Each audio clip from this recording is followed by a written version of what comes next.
Saludos and salutations, Broncos Country, and welcome back into another exciting episode of Broncos Talk. Ladies and gentlemen, Libre and I are so excited to be with you guys here tonight. In case you haven't heard or you've been living under a rock, rookie training camp has officially gone underway. I know right now your little notification button is probably going off and saying, oh my God, we're live. I better get on. You better make sure. So you guys better make sure you're comfortable. Make sure your beer is cold, your food is warm, because you don't want to miss a single episode or second of today's episode. And I know I said episode twice, but you know what? I talked to Johnny, and Johnny's told me that I can pretty much say whatever I want. I mean, it's my show, right? I can pretty much do whatever I want. So if I want to sit here and delay you guys and make this intro a whole lot longer than it has to be and not bring on Bronco Libre. Hell, I don't even have to bring in Bronco Libre, because yes, he's the star of the show, but you know what? Who freaking cares, okay? And let me tell you something else. While I got...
And welcome back in, ladies and gentlemen.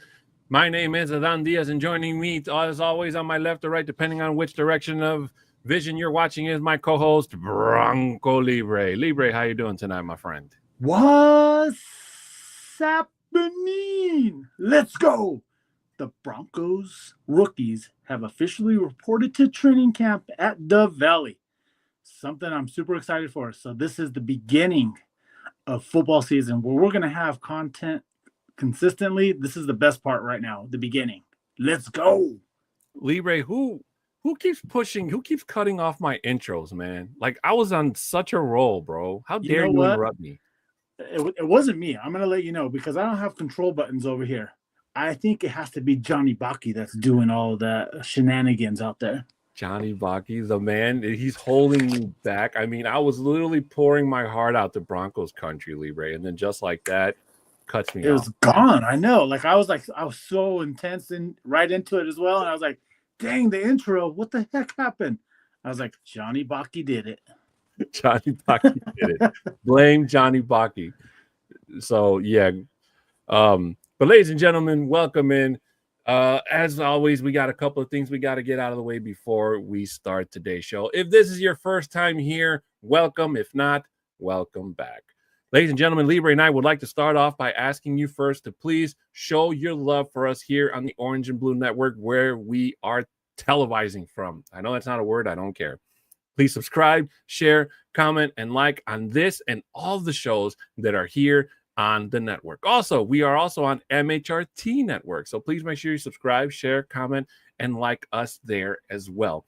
Doesn't matter which one you watch us from, ladies and gentlemen. We are one big happy family, just like the song. So if there's something that we didn't get to that you wanted to ask us, whatever's on your mind, please feel free to drop a comment and your like. Also, just to let you know, ladies and gentlemen, that officially today, this is the very first show of Broncos Talk on both networks that is being powered by the Broncos World Order. So we would like to say hello to all of our viewers out there in the Broncos World Order. Welcome to Broncos Country. Welcome to Broncos Talk. Welcome to the family. We are so happy that you're able to be here with us. And we hope to be able to entertain you for many, many years to come. That or until Johnny fires me, whichever one happens first. Also, shout out to our audience over on TikTok. I already see 1 or 2 people in the chat. Thank you guys so much for being here. And again, same thing. Like the live. I always appreciate it. If you have any questions for us, always down and happy to answer them for you to the best of our abilities.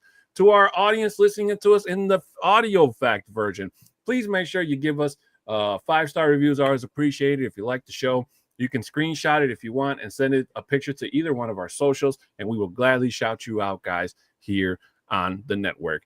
And in case you don't have our socials, our Twitter handles are right there at the bottom of the screen.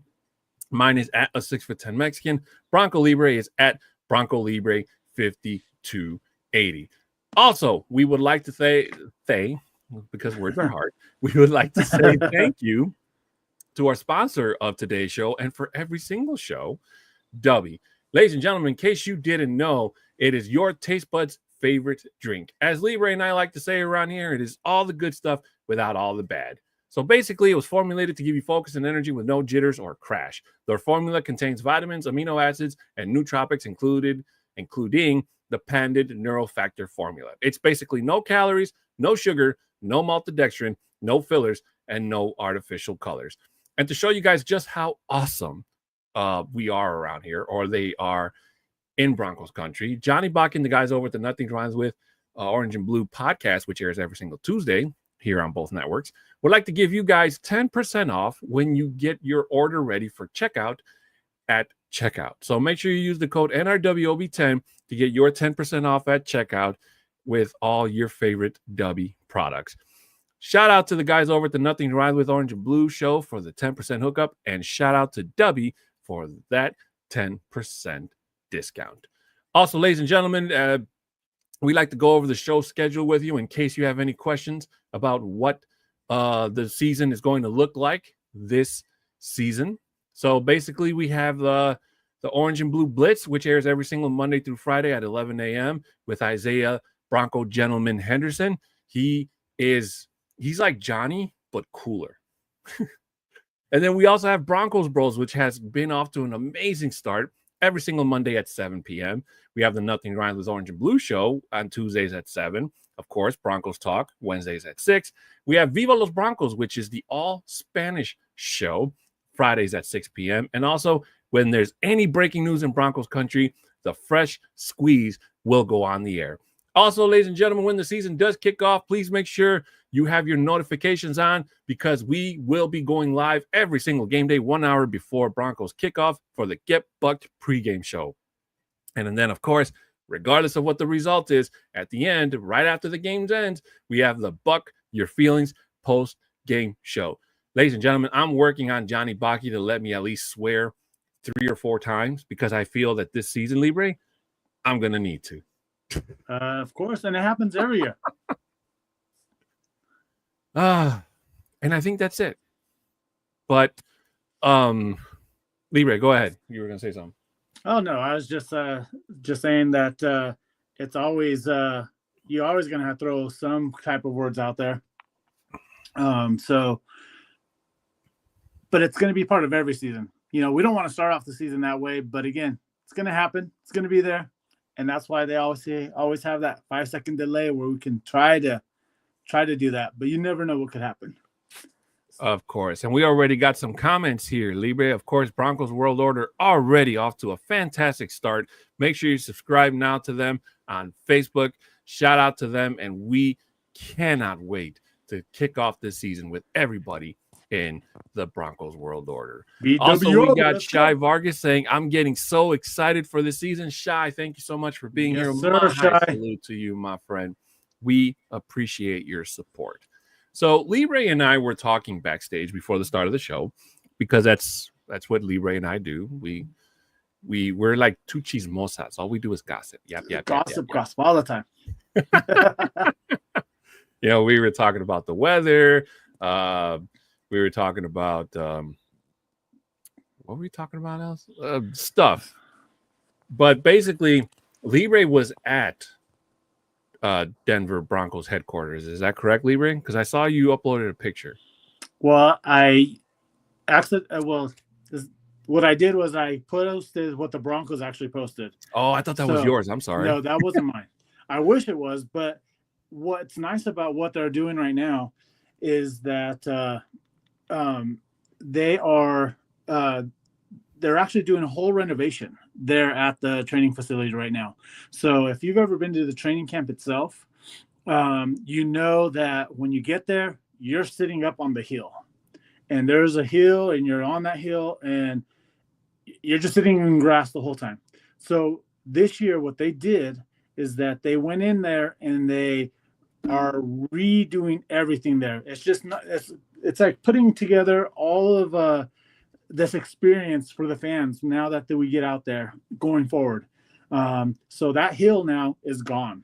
So so it's going to be like some type of little plaza. I think they're going to have like a restaurant in there as well. They're going to have, I think, a bigger area for the team store. So it's just a whole little now area that they're putting together.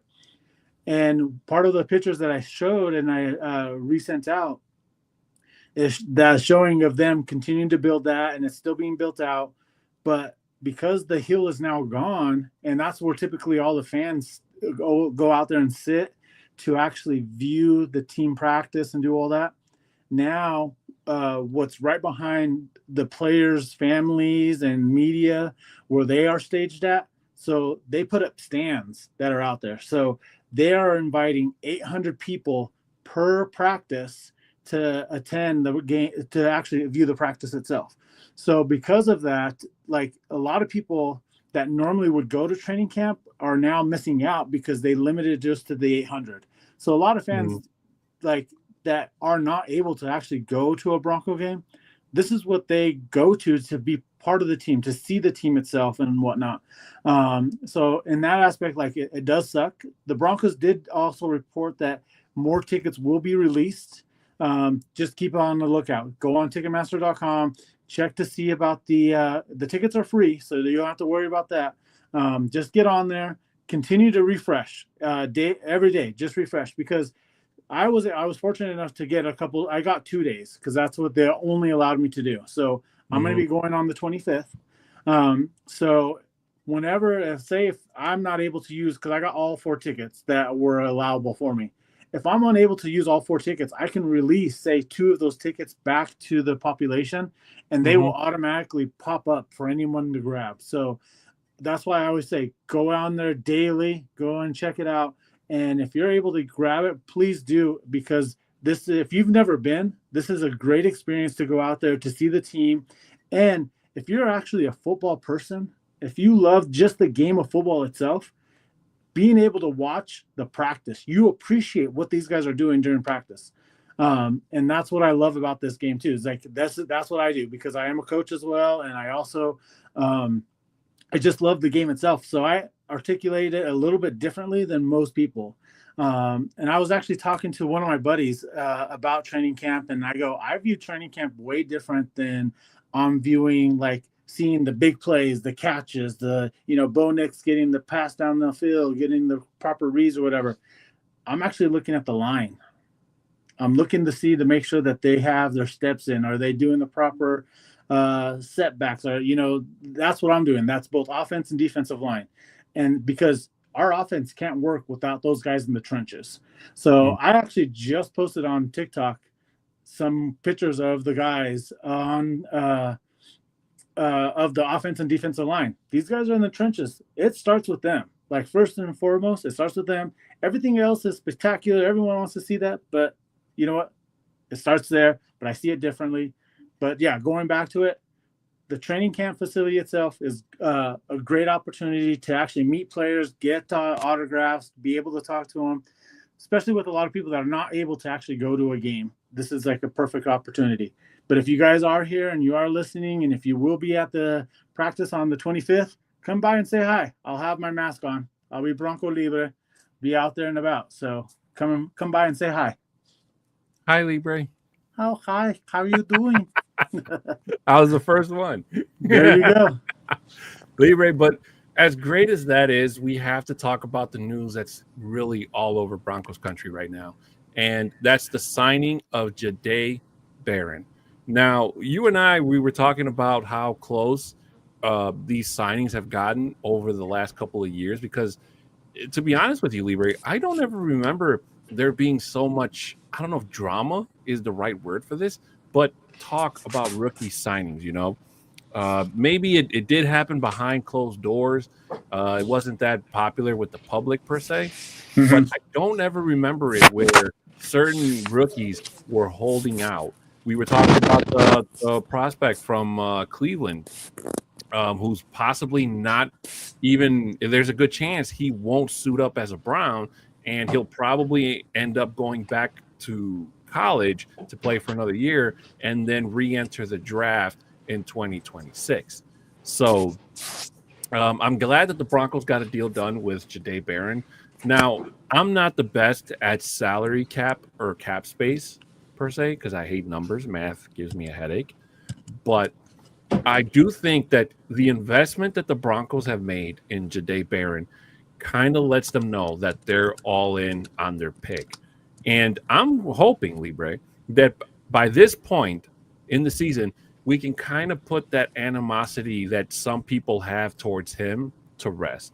Because we all know how split we were when Barron's name was called, and a lot of people were expecting a running back, and they obviously went cornerback. Now, I'm still standing on that hill, Libre, where I say that Barron was the perfect pick, the correct pick, because his style of game is going to complement the cornerback room very, very well.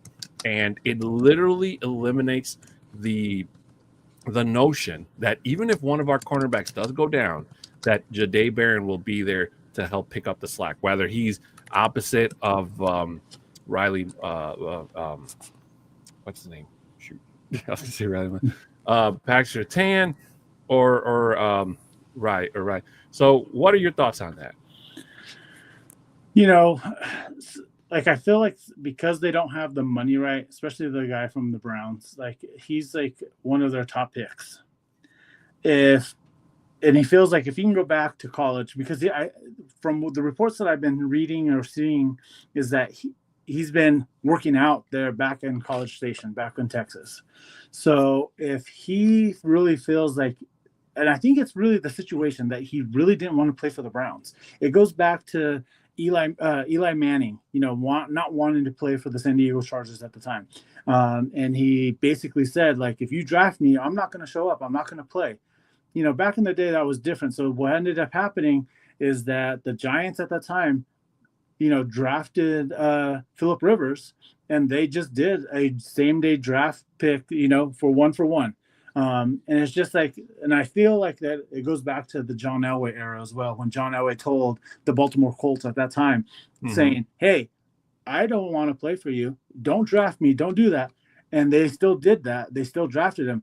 But Elway's situation was different because he could have went out and played baseball. He was drafted by the Yankees, so he could have been playing baseball instead of being Hall of Fame quarterback for the Broncos itself. But just glad that it worked out in our favor, the way that it got set up and whatnot. But going back to these guys now, especially with these second rounders, right now, like all these second rounders are wanting a guaranteed contract. I get it. They want to go after that money because right now and it's been like this for a while too, the average NFL lifespan for a player is 3.5 years. So you have to think that when these rookies are signing this contract right now, they're coming in and signing these contracts and knowing that this may be their only contract they actually get here in the league. So what they're trying to do is they're trying to protect themselves. And I get it. They want to make sure that their family's taken care of and whatnot, and they want to make sure that this money is all guaranteed. So it's just strange that how this has been set up for these second rounders. Because these first rounders, like a lot of them's going to go past that 3.5 years. There's going to be a good percentage that's not. I'll say probably about 40% may not get to that area, but you're going to see these guys get past that 3.5 year. But I feel like as well, like, and I feel like I'm a family man as well, and I want to make sure that my family's also taken care of, and I'm going to do what's going to be best for me. So it's like a catch-22. Like you want them to say, like, you're getting paid millions of dollars to play a game, but they're also a lot of these guys are treating it as a job. It's like, I'm earning a paycheck, I'm going out there doing a job, and I'm clocking in, clocking out, and then I'm done. So me personally, I feel like I'm still in the middle. I'm not for it. I'm not against it, but I understand both sides of it. Mm-hmm. Well, I don't have an issue with it either, Libre. I think it's fine.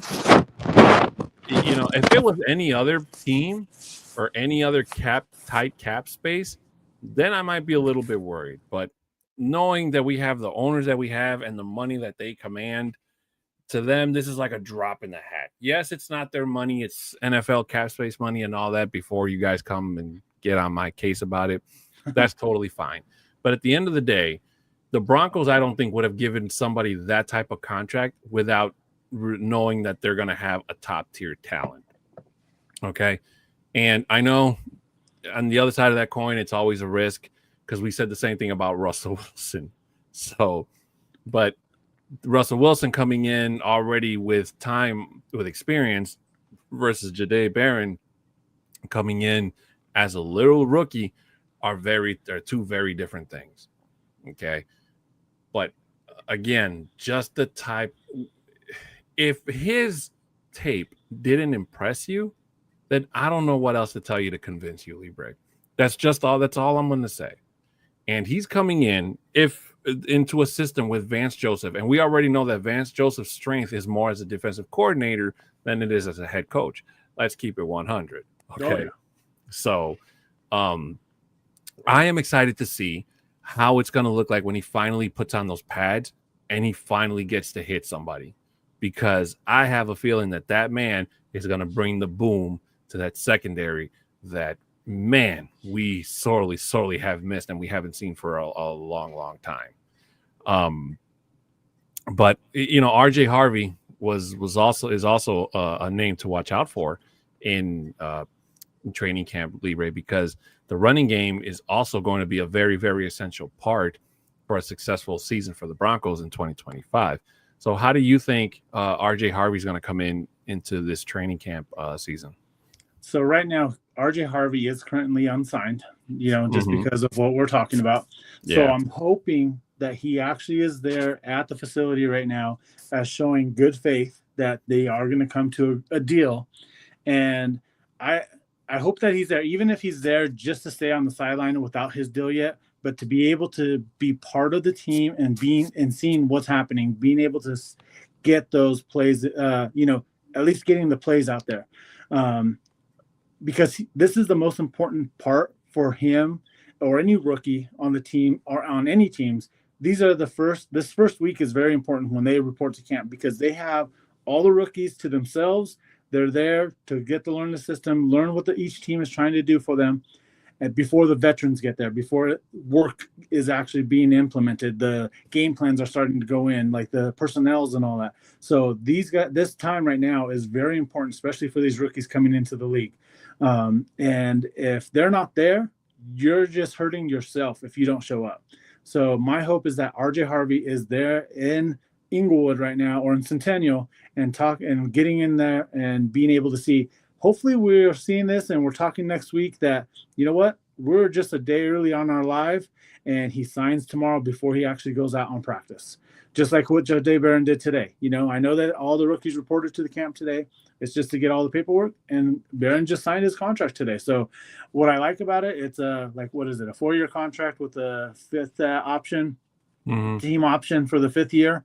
And it has to be exercised by after year 3. So if that's going to be, and that's actually a good contract. And I think it's the rookie deal, and it's going to be, if he performs, trust me, that second contract that he's going to get from the Broncos is going to get him paid. And I can actually see that happening for him already because of the way this defense is and how elite it is. It's going to be a guaranteed. So it's going to be there. I just hope that RJ Harvey does show up, is there in the house, being able to see what's happening. I can't wait to see him play because the eyes on him, Omarion Hampton, and what's his name? Genty. Thank you, Ashton Genty. Their names are going to be all over the place this season. You can guarantee it. Whether they're playing their best, in our division. Yeah, and not just because they're in our division either, Libre, but just for the simple fact that all eyes are going to be on them because they're going to start talking about, who's up for being a rookie offensive player of the year. Is it going to be a quarterback? Is it going to be a running back, wide receiver, defensive player? I mean, the Broncos have from 3 choices, to be honest with you. It could be RJ Harvey, it could be Jahdae Barron, or it could be Pat Bryant if he, comes out and has a fantastic season. But for me, the only thing, if I was RJ Harvey, is I would try to work out something as quick as possible and get out on that field, because J.K. Dobbins, he's already signed and he's going to be at training camp when it's time for him to be there. So they're going to be splitting reps, and that offense needs to hit the ground running, Libre, basically. And if RJ Harvey remains unsigned and he does not show up for camp and he's holding out for more money, that's detrimental to the team. Agreed. And that cannot happen. Anything and everything the Broncos have to do or can do or need to do to get a winning season on track again, they can't take any chances. Whatever needs to be done. And I can't stress that enough. There's something there with RJ Harvey. That's why I trust George Payton, okay, to make things simpler or easier. Fanatic Dak jumping in here, Libre, saying, "What's up, fellas? What's happening? What's happening, Fanatic Dak? One half of the Broncos Bros. Thank you so much for being here with us tonight. Now, correct me if I'm wrong. Was it Dak that was with Johnny on Nothing Rhymes With last night? No, that was George. Oh, that was George. Okay. I wanted to make sure I got it right. I don't know why I thought it was Dak. I mean, that's the great thing about being Johnny Baki, Libre, is you can literally call up anybody on the network and then he can have you a spot on the show like that. I think he strong-armed him. He's like, "Hey, you need to be on the show right now. Let's go." Yeah, pretty much. If you want to keep your job and your show, you're going to come on right now. No, just kidding, Johnny. Pretty much. I was expecting that text like, "Hey, you, me, tonight. Let's go. Let's do this. Let's do this." But, ladies and gentlemen, again, Pat Bryant, I didn't hear any news about him, Libre, in terms of him being there at camp. Do you know anything if he was actually at camp today? That's what I was trying to look at after today, because I know they had a report today. I think today was just making sure that everyone shows up and are available and ready to go for tomorrow. Just to maybe do some paperwork, do all that, just some of the logistics behind the scenes stuff. Mm-hmm. And I was looking right before the show too, is like there was no media coverage. There was no information about any type of players if they were in the house. The only one that we saw that was truly in the house was Barron, because he signed his contract today. That was it. All the other rookies, there was no information unless it's been released here in the last 28 minutes. And I haven't seen a notification yet. But as of right now, I can just assume that they're all there. They're ready to go. And they will be warming up, doing some practices tomorrow. And we'll probably have a little bit more information tomorrow on who's there, who's not there, and whatnot. Is Steve Atwater going to do the whole hosting at training camp again, Libre? Do you know? I think so. Him and Elisa Hernandez. If you ever want to see their show, they do a podcast as well.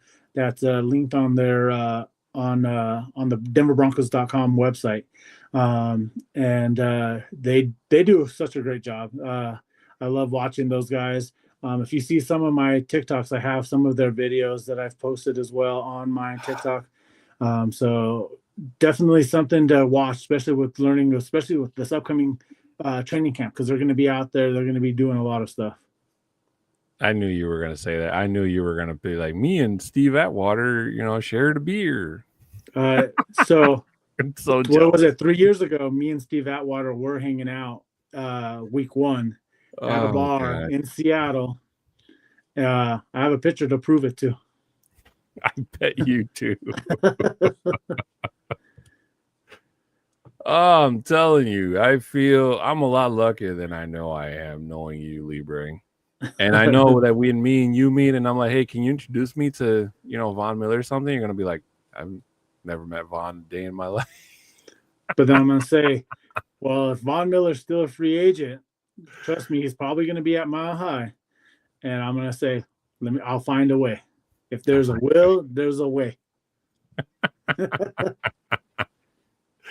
I'm still trying to make it out for that Cowboys game, Libre. Fingers crossed. Hopefully everything works out and I can make it. I am definitely going to Indianapolis for week 2. That you can count on it because it's only a 3-hour drive. I can make it. I still haven't decided if I want to, sleep in instead of driving back. That's still TBD. But the Cowboys game, I think, is a safe bet for me in terms of, not have to worry about finding a seat or finding a ticket, I should say. And you're gonna pay for the ticket. That game right now, I've had people really hit me up for that game as well because they think that I get deals and discounts and all that with any ticket. Bronco Libre. Yeah, I'm not kidding you. They really feel like they go, "Oh, you're Bronco Libre. You're in with the Broncos. You can get all these discounts and all that." Unfortunately, I don't. One thing that I can possibly do is if you're really going to do it, the Broncos they'll be releasing half-price tickets here soon. And you have to live in Colorado in order to actually get the half-price tickets. It's just part of the agreement that the stadium has when they built the stadium back in the late 90s and whatnot, that they have to have at least the minimum, I think, 2,000 tickets for people to be able to purchase at half price. But those tickets go quick as well. So if I can get in there, but typically with those tickets as well, they're not together. So if you're having 2 seats, if you're wanting 2 tickets, they're not going to be together. They're going to be separated because they're just singles out and about throughout the whole stadium. So, but it's something that we can talk about. But that's the only other time I tell people, I go, you have to wait for them to release the half price tickets. But just know that you're not going to be able to sit to the person that you're going to want to go with, especially if you want multiple or 4 or 5 tickets. I'm like, you're not going to sit together. Just so that you're aware, that's not going to happen.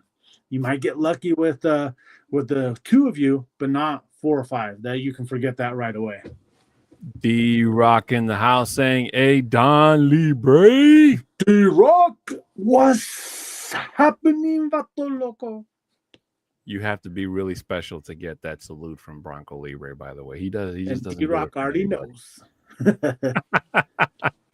D-Rock, thank you so much for being here with us, my friend. We appreciate your support.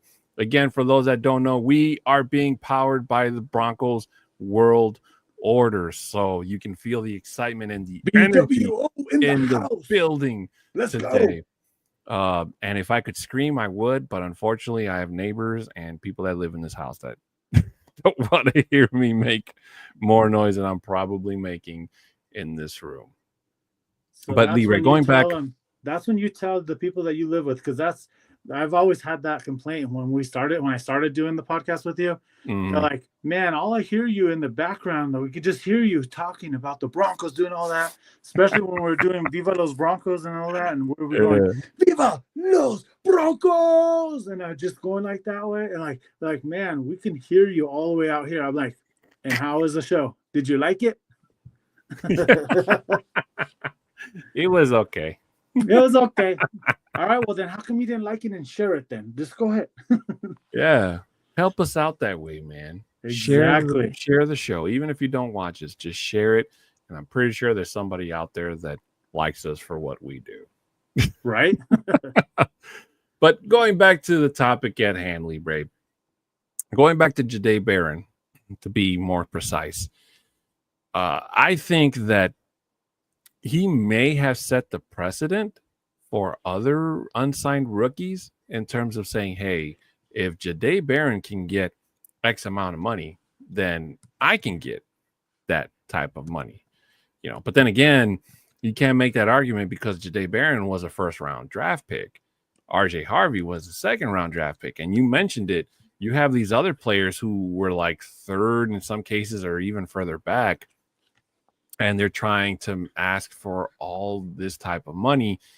And it's one of those situations where it's like, you have to know your place. Okay. And if you really feel that you're entitled to more money, then you're going to have to go out there and you get to start at preseason. Most of the vets aren't going to play preseason except for maybe a quarter. So you're going to not only be playing for a starting position, but you got to put tape out there. So at the end of the season, you can go, well, maybe not the end of the season, but at the end of your rookie contract per se, you can go back and say, hey, look, I made this many tackles or this many catches or this many touchdowns. Pay me my money, So, but with guys like Jahdae Barron and those that went before him and those that went a little bit after him in the first round, they kind of have that advantage, So, and Barron, don't get it twisted. He's got to play opposite the defensive player of the year, Libre, PS2. So all eyes are going to be on him if he gets the starting position over Riley Moss.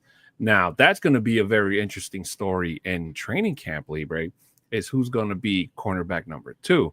Is it going to be Riley Moss, hoping that, he's fully healed and he's ready to, show what he can do, basically pick up where he left off before he got injured? Or are they going to give Jahdae Barron more chances on the field, let him get experience and let him develop chemistry with PS2? So it'll be interesting to see how Vance Joseph lines those guys both up and what types of schemes and plays he has them run. What do you think, Libre? For me, I think that Riley Moss is still going to be opposite of PS2. I think what we did is when we drafted Jahdae Barron is that cornerback that's going to be in the slot position where we were hurting there at the end of the season. Mm-hmm. And what is also nice about Barron is that not only is he the perfect spot for us in that slot position itself, he can play all over in that secondary itself, like the strong safety part itself. So that's one thing I feel like why he was like, I'm just so happy that he dropped to us at number 20 and he was available for us because he was one that was considered a top 10, top 15 pick itself. And he was available to us at 20. And that's why, like me, myself, personally, I was like, oh, we have Omari Hampton available. Let's go after Omari and we need a running back. We need that. Not really thinking that Jahdae Barron was going to be there at that position for us, and me overthinking, not just an oversight of it, and not being able to see him there, and just saying, all right, now we're up. Let's get our running back. That's what our real need is. But when the Broncos made that selection, I was like, this is a genius move because he is a top tier talent, and not only does this solidify our defense itself, this with our additions already with Greenlaw, with Tufunga and so forth, adding him just solidified our defense as being the number 1 defense in the league.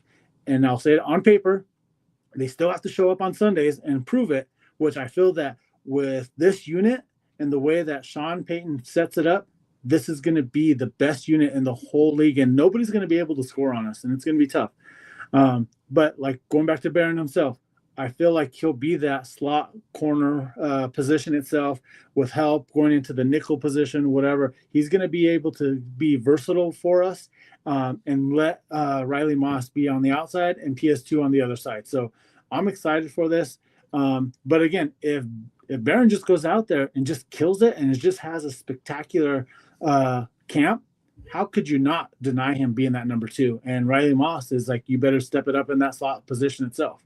But again, we have Sean Payton and who we trust, who is going to be in there, making sure that these guys are in the right position to get the best possible results from these guys and making this a championship team again. D-Rock saying Riley Moss is going to be cornerback number 2, Libre. Number deuce. Like I just said. Me and D-Rock are already on the same page. There we go, boy. Yeah. Now, if you're asking a hypothetical question, Libre, if you were asking me anyway, who I would put my money on to start cornerback number 2, it would definitely be Riley Moss. Just for the simple fact that he's got more time on the team, obviously, than Jahdae Barron. But I think that Barron, him being a rookie, might hold him back a little bit. he would have to have a hell of a preseason in those first 3 games for him to be made into the conversation or made appointed where it'd be difficult to pick a starter between the two. But at this point in time, I think that Riley Moss holds the advantage. Now, that's not to say that you can't revolve those 2 guys around, or you can even put them out there if PS2 ever needs a breather per se, or if the Broncos are up big and the second stringers go out there and just to go out there and finish the game. But the amount of experience that Barron is going to get in those just in the month of September, Libre, is going to be just incredibly amazing. I cannot wait to see which team is going to be the first one to give him his first interception. And might I say, I hope it's a pick 6, Libre. I really do, because a pick 6 for Jahdae Barron being his first interception and taking it back for points is really going to be very, very incredible. And Shai Vargas here with the counterpoint, Libre, saying Riley Moss got burned last year. We can't hear you, Libre.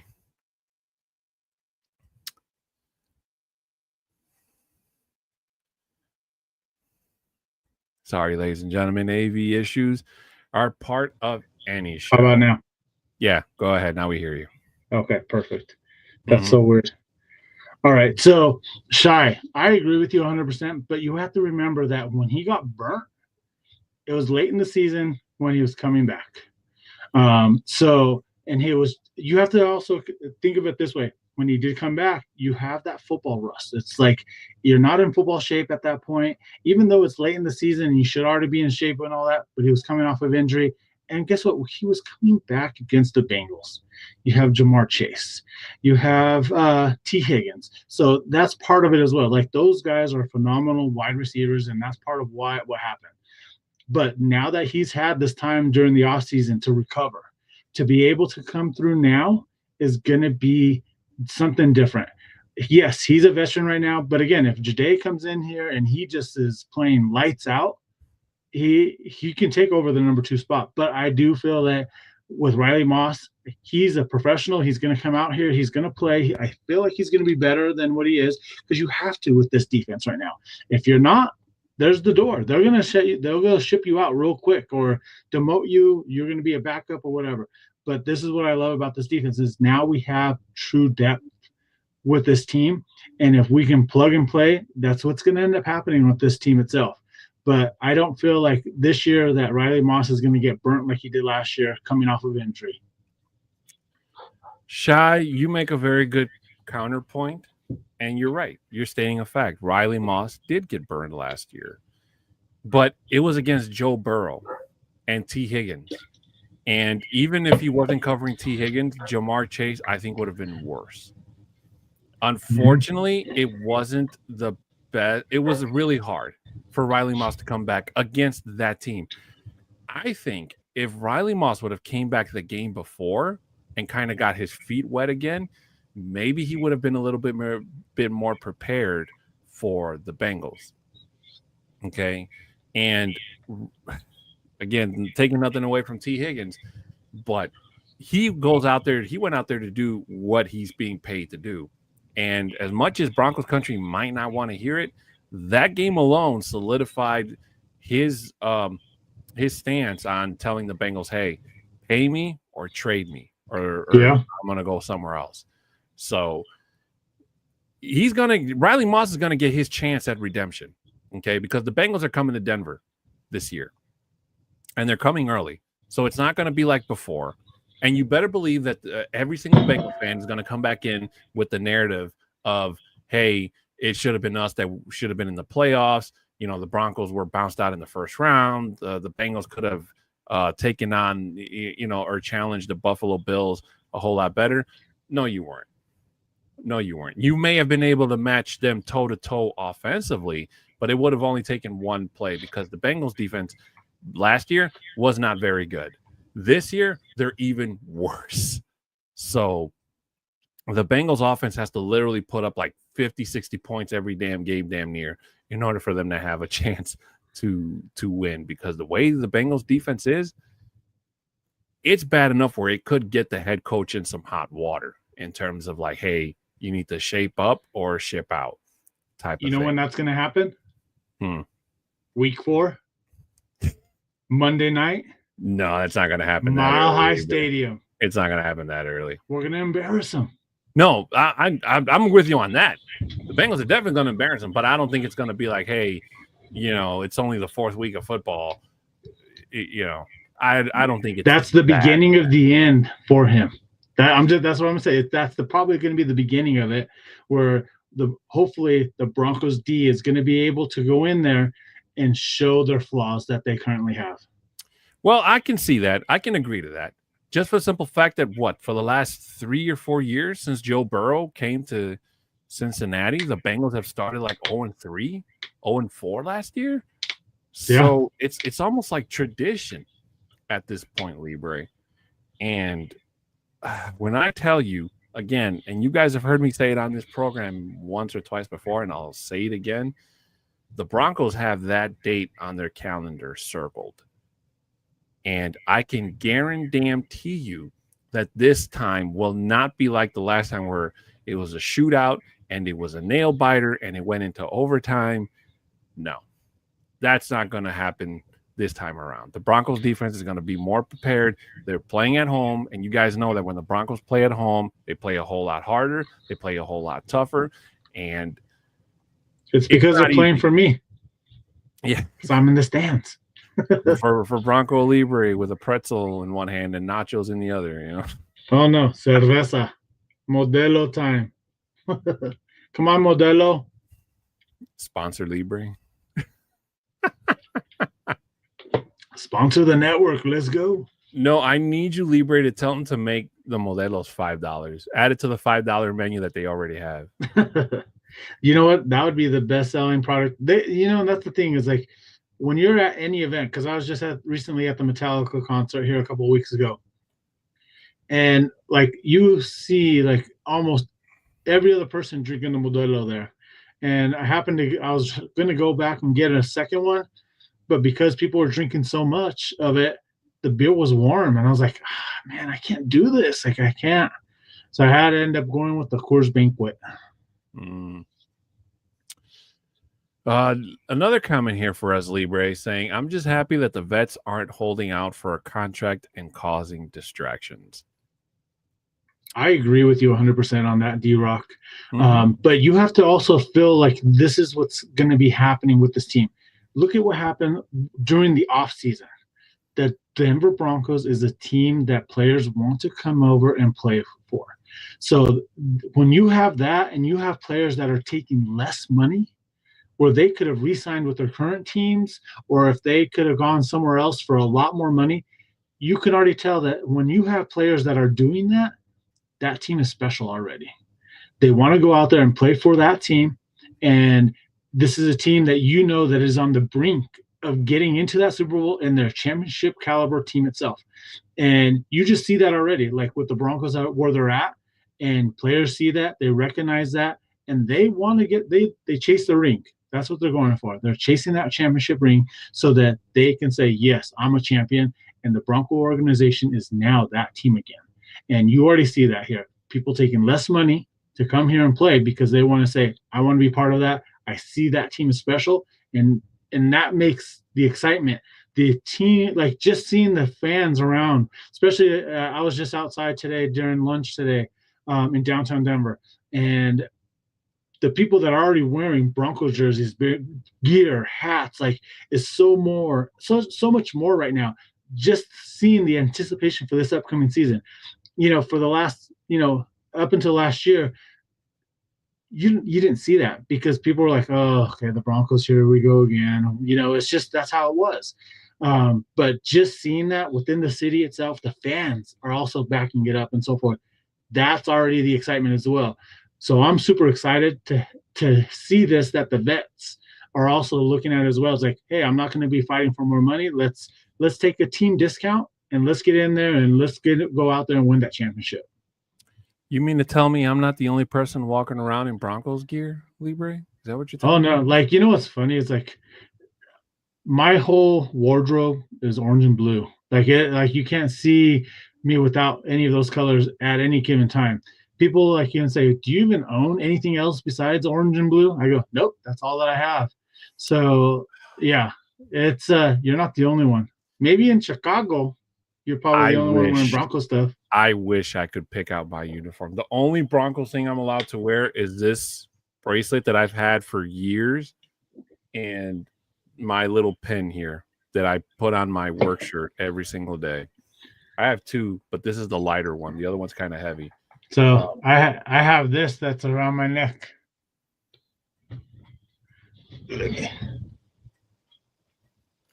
Cool. Little football helmet with the Broncos logo. Yeah. It's very hard to find a necklace in my size, Libre. That's when you get it custom ordered. Like this, I just said this is the part that I have, and then I bought this chain separately. No, but D-Rock does have a point, and that's the fact that the veterans are not a distraction, at least not yet, because I have I have a feeling that maybe not during the season, but that conversation is going to be had, Libre, especially if the Broncos are not able to secure a championship, or even if they do, because we already know that everybody becomes a whole lot more expensive to keep after a team wins the Super Bowl, rightfully so.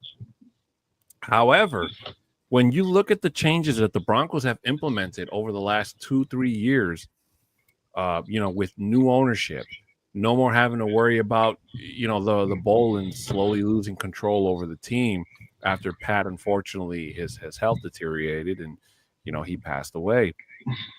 And nobody else in that Bolin family really wanted to accept responsibility because they were all fighting for control, And so they finally sell.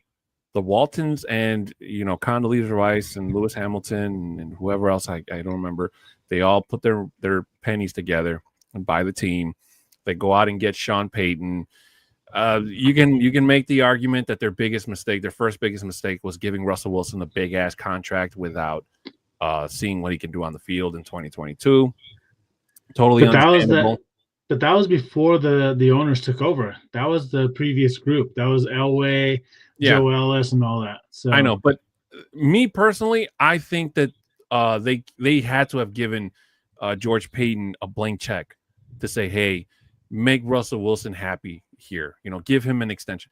I don't think that was just George Payton saying, here, sign this, or we're going to give you. That had to have come from the uppers. Okay. Agreed. I don't have any proof of it. That's just speculation on my behalf. But they went out and they got Sean Payton. They bring him in. They tried to make him and the whole Russell Wilson thing work. That doesn't work out, unfortunately. So he gets pushed out. And then they bring in Bo Nix. And again, the season that Bo Nix, the offseason, I should say, that Bo Nix had last year, which couldn't have been easy because everybody was down on him. Everybody was down on the Broncos, saying they were going to be one of the worst teams in the league. And then they just went around and did everything opposite of that. And believe me when I say this to you, Libre, before the season starts, the Broncos are going to be a lot of people's dark horse team. Like that team that's not going to be the one that sneaks in, but they're going to run the freaking table. No, I agree. You have to remember, like, even with last year, they're like how we were just talking about Bo. They talked about him being the worst quarterback of the 6 that got drafted, and especially being at number 12. There's videos. Go out there on YouTube. You could see about Bo Nix. The Broncos made the worst decision, blah, blah, blah. Bo Nix is not going to do anything. Vegas had the Broncos winning 5.5 games last year. There's people that are saying this team is not that good. They're not going to win more than 2 or 3 games this upcoming season. It was marked down that people had that written down and all that.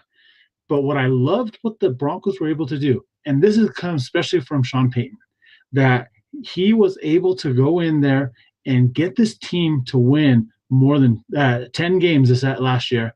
And with the talent that we had, with the player, with the positions that we had, and go out there and do what they did was special. Now we have players that are in here that excel at these different positions that we were missing. We were missing a tight end that's going to be out there. Evan Ingram is now here. We're missing a running back. We have J.K. Dobbins. We have R.J. Harvey now. So getting these guys in here to show that Bo now has a supporting staff. Watch out. Bo is going to do some special stuff this year now that he has true weapons, especially on this offensive side. And then with us, like I talked about earlier, with us being able to solidify our defense to even being better than what it was last year. And like I already said this now, I've called it before, that I believe that this defense, the 2025 defense, is so much better than that defense of the 2015 season. I've said it. I'm calling it again. It's another hot take. Mark it down. Shy Vargas coming in, Libre, saying, I got a Bo Nix navy blue jersey. Yes, sir. Let's go. I like it. Now, I will say that the only jersey I own is a custom jersey. Unfortunately, I cannot wear any of the other sizes that they have because they're not big enough. And I can't get one that's custom made that says Elway on it because they won't allow me to. That's a true story. They will not allow me. They didn't allow me when I was shopping for one to get one in my size that said Elway on it. It could have said anything else, but not Elway and certain other players, like big name players, because I think they thought that I was trying to scam them. I don't know what the deal is, but they wouldn't let me do it. So I had to go out and get one with my nickname on it on the back.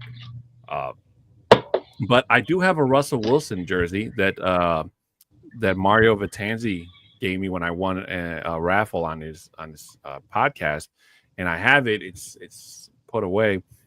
I never, unfortunately, it doesn't fit me because it's only like an XL or a 2XL or something like that.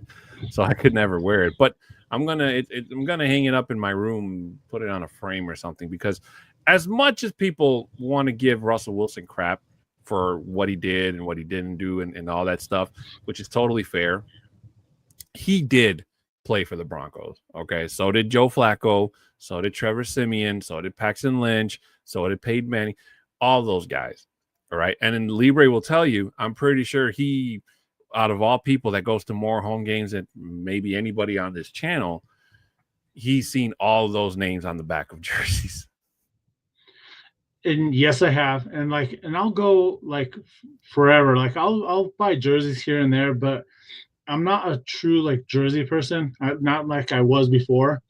But again, like I've always said this, and we talk about players switching teams and all that. But I've always said I'm always rooting for the name that's not on the back of the jersey, but I'm always rooting for the name that's right here on the front of the jersey. That's my big advocate of it. I've had some people ask me if they wanted me to make me a custom jersey. I go, if you're willing to do that, go ahead and make me one. I haven't seen it yet. Been 2 years, especially from the same guy. I'll talk to him again this upcoming game here on the Titans. I said, oh, you have my jersey yet? Ladies and gentlemen, with that being said, Libre and I are getting ready because it is the end of regulation, which means we are ready for some overtime.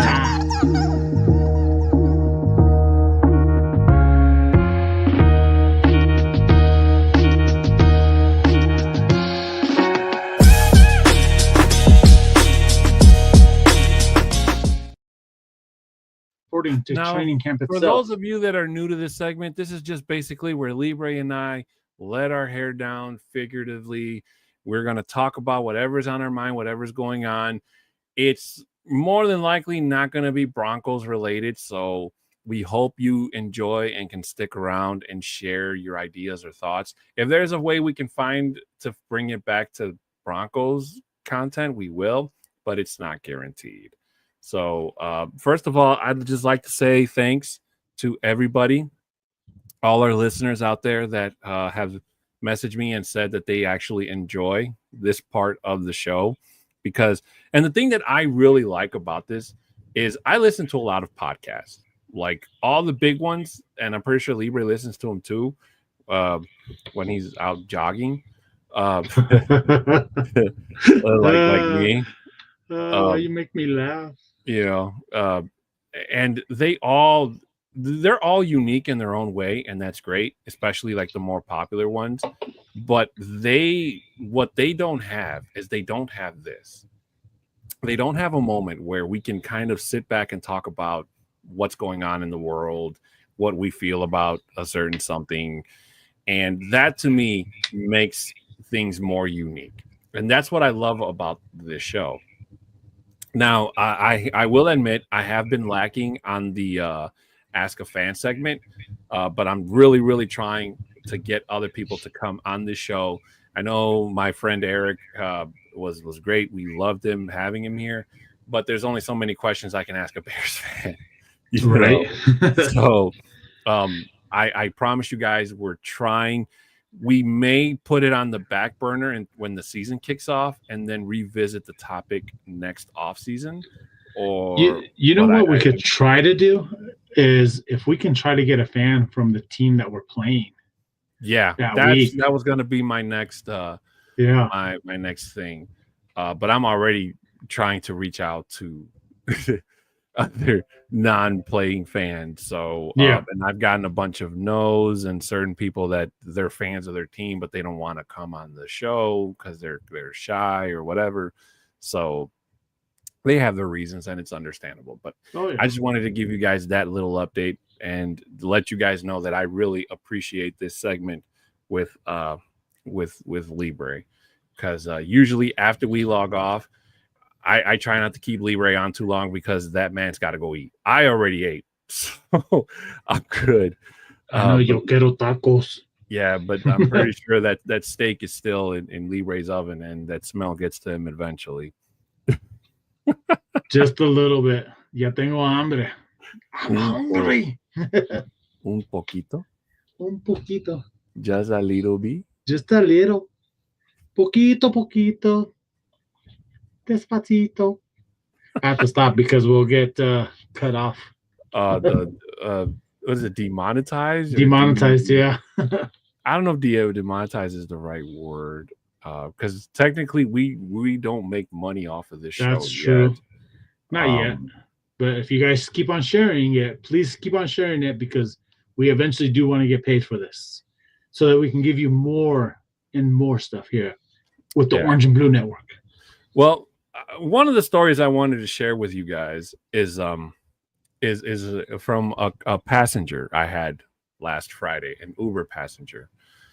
So I picked this guy up. He landed at Midway Airport. I don't know if you know where that is, Libre, in Chicago. I flew into Midway. Okay, so you know where it is. So I picked him up, and ironically, he lives in the exact same neighborhood I do. He literally lives like 2-3 miles from me. So I was like, great, I could, stop home and, grab a bite, play with my dog for a little bit and before I go back out again, kind of like a lunch break per se. So we're driving and we're having a conversation, and he tells me that, I think he said he's retired. He used to work in construction, but he's a man of the Lord, a man of God, goes to church, all that good stuff. He's a Christian. So he starts telling me this story about how before he left his car at a body shop. So the body shop was doing work on his car. There was a problem with his brakes. So he said, hey, listen, I'm heading out of town. I'm leaving my car with you. Can you just please fix my brakes? Leave the car somewhere there until he gets back, and he's going to pick it up. So he leaves. I think he said he went to New Orleans for the weekend, and he called the mechanic like a day later, and the mechanic said, hey, there's a problem with your alternator and your battery. And my passenger was like, well, what does that have to do with my brakes? I only brakes. Like, why? So the whole thing ended up being where the guy said, if you don't fix your alternator and your battery, your brakes, they're not going to do anything. It's not going to mean a damn thing. So the guy says, the mechanic said, charges him $900 to fix the battery, the alternator, but he didn't touch the brakes. So, and I'm just sitting there. I'm like, okay, but if he didn't fix what you initially told, like I would have called somebody, say, hey, go get my car, just go get it, or have it somewhere else. Like I'm not paying you $900 to do a job that's not you didn't need to. Now, if it would have been the opposite, like, okay, hey man, I fixed your brakes, but hey, by the way, I saw A, B, and C. You should fix that. It'll cost you this. That's a different story. But the man went ahead, or the mechanic just went ahead and did something else. And and then the guy sent his son to go get the car because the mechanic told him that the brakes were fine. It was not an issue. And he said his son, when the son was driving it home, that it started like the brake pedal kind of went straight, damn near straight to the ground. It didn't brake right. And so his son ended up taking it back to the mechanic and said, hey, you said you fixed this. You didn't do it. You got to fix it. You know, so and then fast forward into the Uber ride there, and I was taking him to the garage to go supposedly pick up his car. So he basically asked me for my opinion, and I told him, I'm like, dude, I would have had my car towed out of there, like towed, pushed, you know, rolled, whatever. Like I wouldn't have let no mechanic fix my car. I'm like, that's some shady stuff. And when he called the mechanic told him like, oh, like your car's still not ready. I haven't even started on it yet. And my Uber passenger started, like the Christian just went out the door. You know, he's like, how can you not have finished it? It's been sitting in your lot for 4 freaking days. You know, like I need my car. And the guy's like, hey, listen, I'll have it for you by the end of the day. Woo woo. And as we were getting closer, my pastor was like, hey man, like you mind coming in with me and scaring this guy? Because I was a big guy. And I'm like, hey man, listen, I'm just an Uber driver. I'm not here to scare no damn body. But where's that TIP? I need that little TIP. So I'm like, but listen, here's what I'll do. All I'm gonna do is I'm just gonna get out of my car and just stretch. That's all I'm gonna do. And then you can point at me, you can tell him whatever you want, and we'll leave it at that. But I won't say nothing to the mechanic. He's like, okay, cool. So we pull up to the shop. My passenger gets out, finds the mechanic. He brings him where I'm visible, and he points at me, and I'm just standing there with my arms like this. and I can hear the guy tell him in like his broken English, like, oh no, si senor, give me 2-3 hours. I have a car ready, you know, like the most broken English I've ever heard outside of my parents.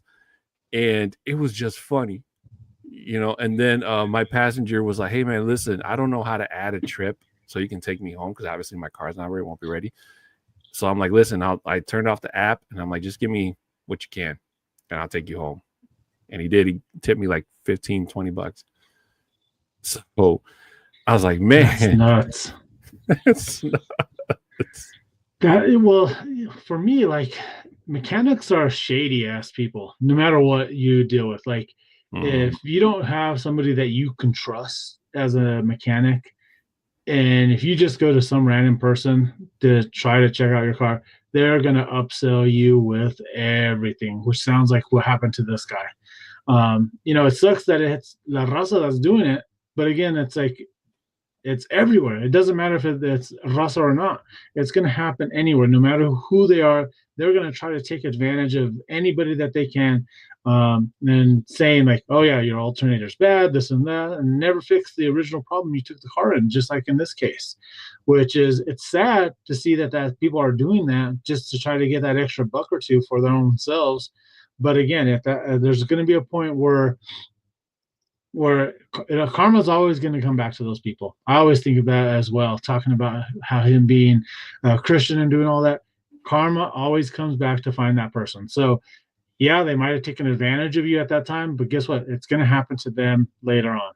You know, too bad. Like you want to see it happen, but 9 times out of 10, you're not seeing that at all. So, but yeah, that just sucks. Hopefully he got that taken care of, and the guy didn't charge him anything extra and whatnot.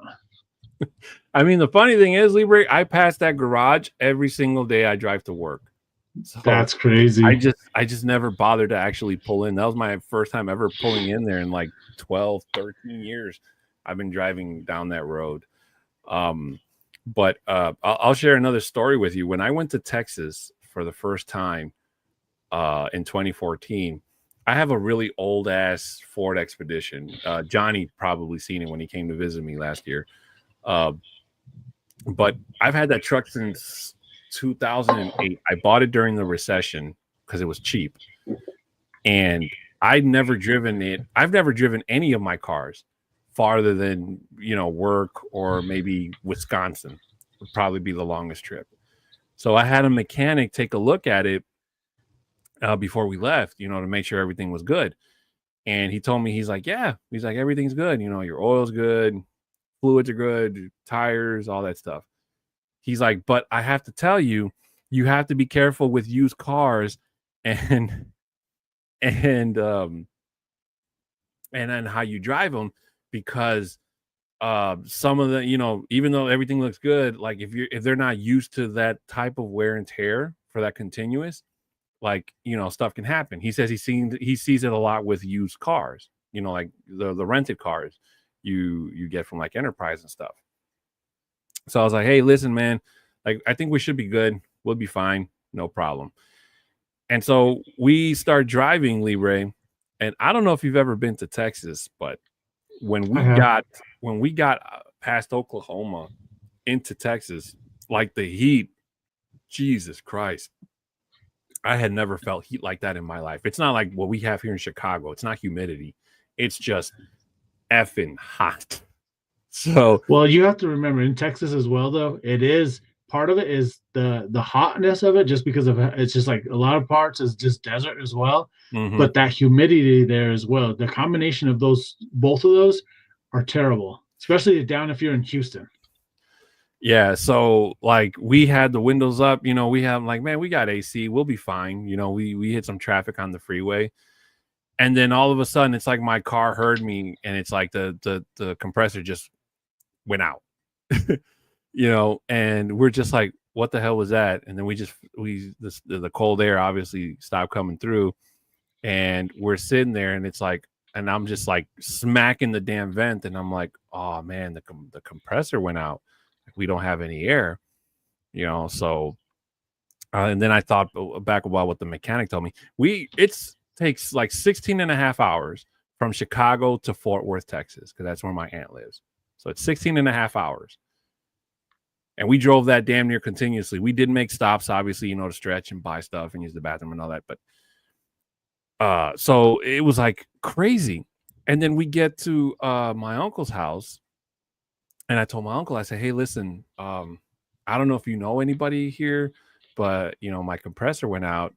Maybe I can have a mechanic that you know and trust, take a look at it just to make sure everything's okay for the trip back. And he's like, yeah. And in obvious Mexican fashion, he's like, I have this guy. And he pulls out his phone. And on the phone, I kid you not, it said Don Tambo. So for those that may not know, the word tambo means like a barrel, which means big. Yep. And in Mexican custom, tradition, I should say, it's very, very customary to give somebody a nickname from something about them. It could be good, it could be bad. When I was a kid, my parents used to call me, or people around me used to call me bombolas, because my eyes were big. I had big old eyes. My brother, they call him pollo, because when he was born, a baby, he looked like a little chicken. So nicknames like that, just once you get them, they're stuck with you for life. If you're Latino, you know what I'm talking about. So we go and we pull up to this guy, and he doesn't even have a shop. He just does like car work off his alley. And it's this really chubby guy, chubbier than me. And he's like, well, what's the problem? And I'm like, oh, well, listen, my compressor went out while we were on the freeway. Could you just, check it out to see what it is? And he's like, are you sure it's the compressor? And I'm like, well, there's no cold air coming out. So, what else could it be? And I kid you not, Libre, he took a piece of hose, put one into his ear, stuck it in the engine. And he's like, yeah, you have a pulley out. And I'm just like, what? He was able to tell all that just by listening to it through a freaking garden hose. And he was right. That's the thing. And then when he took out the compressor, he showed it to us, and he's like, "Well, listen, your compressor is shot. Like, there's no fixing this." He's like, "You have to either replace it, or you could deal with it when you get back to Chicago." He's like, "You have one of your pulleys is out, which is the one that runs the compressor." He's like, "I can fix that, and then just to make sure that the serpentine belt runs fine, and then when you get back to home to Chicago, then you can figure out what you want to do with the compressor, or whatever." And I don't know what happened. Libre just disappeared. Full size me is scary, but I don't know what was going on. So I just basically told him, I said, "Listen, just do what you can. Can you please just get me home?" And he was like, "Yeah, I'll fix the pulley for him." So I forgot how much I paid him just to fix the pulley. Didn't fix the compressor, so we had to drive back home in the hotness of Texas. And then in Oklahoma, we hit some really bad rain, so we had to have the windows up, and it was just crazy. Libre, are you good, man? I am. Can you hear me? Yeah. Okay, that was strange. I don't know what happened. It just disappeared, just like our intro. I just went away. It's Johnny Baki. I knew it. See, I told you. Baki. From beyond the couch. You know what the crazy thing about that segment is? Those segments are so stupid. I know, but they're funny. I'm always under the impression that Johnny never watches our show. And then I'll get a text at night or in the morning from Johnny, like the last one I did where I revealed his middle name. And then he texts me, he's like, "My middle name is," I forgot what he said. But it took me a whole minute to comprehend what the hell he was talking about. Why is he saying his middle name? Oh, the segment. That's hilarious. Oh, when I tell you I love Johnny Baki, I love Johnny Baki, and the fact that he probably gets a kick, because I forget that he always goes back and he uploads the highlights and the clips and stuff. I think you still do that, Libre. But I know Johnny does it too. But I just figure that Johnny's too busy, dealing with his kids and the other shows and being with his wife, that he doesn't get around to watching our show. But then he ends up, and then when he sends me a message like that, I'm telling you, it is the funniest freaking thing. That's hilarious. But to finish my story, Libre. So the mechanic, Don Tambo, he just fixes the pulley. We drive the car back to Chicago. The next day when I took it to my job, it just stalls out in my parking lot. Couldn't turn the key, nothing. So I had to have it towed to a garage, and the mechanic was like, half the engine got tied up or whatever. Cost me $1,000 to fix. That's nuts.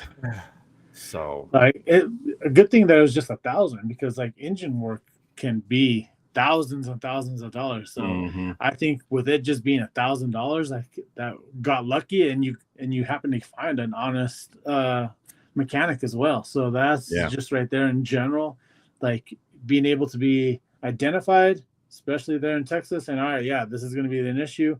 Now you back here in at home, and you got another good mechanic that's not going to take advantage of you like your Uber rider did. But very fortunate. That sounds like a very the stars were aligned for you for that. So that's pretty cool. I got to tell you though, Libre, when I was in Denver and I rented that hybrid Toyota Camry, I wanted to take that thing and just drive it back home. That thing was a dream, bro. It was half Tesla, half car, Oh yeah, all the computer stuff in it, and because what did it run off of gasoline and the battery as well? Yeah, when they're hybrids, they're half gas and half electric. Okay. So the only time I ever heard the engine was when I turned it on in the morning when we were leaving our hotel room to go get breakfast or whatever. That's crazy. And then the rest of the time, you didn't hear a damn thing. You didn't even know the car was on. No shake up, no crank, no nothing. Just push the button and go. That's nuts. That's the only thing luxury about electric cars I like, Libre, because I've been in my friend's Tesla.